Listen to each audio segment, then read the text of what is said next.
అందరికీ నమస్తేనల్లా welcome to సాఫ్ సీదా ముచ్చట. అయిపాయ్ మోక చూస్తుంటే తెలంగాణలో ఉప ఎన్నికలు ఖాయమే అనిపిస్తుంది.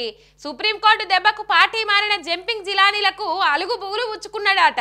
ఇక కర్మమై పార్టీ మారినాం కదరా అనుకుంటా గుటగుటం అంటున్నారట.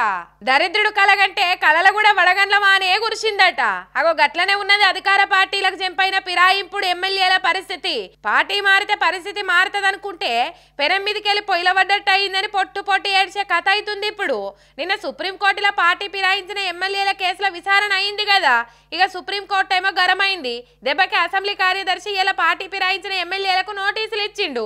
బీఆర్ఎస్ టికెట్ మీద గెలిచి కాంగ్రెస్ చేరినందుకు మీ మీద ఎందుకు అనర్హత వేట అయ్యారాదో జవాబు ఇయ్యండి నోటీసులు ఇచ్చిండు అసెంబ్లీ కార్యదర్శి సారు. సుప్రీంకోర్టు తీర్పుతోటి కుడిదిల వడ్డ ఎలకలెక్కైంది ఎమ్మెల్యేల కథ. వాళ్ళ మీద చర్యలు తీసుకోకుంటే కోర్టు ఊకోదు. చర్యలు తీసుకునేదాకా బీఆర్ఎస్ వాళ్ళు ఊకోరు.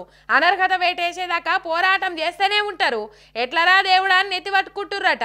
అనర్హత ఏటేస్తే ఉప ఎన్నికలు వస్తే మన పరిస్థితి ఏందని బుగులు పడుతుండ్రట. ఇక ఇటు బీఆర్ఎస్ వాళ్ళు కూడా పక్కాగా ఉప ఎన్నికలు వస్తాయి, వాటిలో మనమే గెలిచి తీరాలని గట్టి పట్టు మీద ఎదురు చూస్తుంది. 10కి 10 సీట్లలో గెలిచి కాంగ్రెస్ ను మట్టి గరిపియాలని ఇకమతులు చేస్తాండ్రు.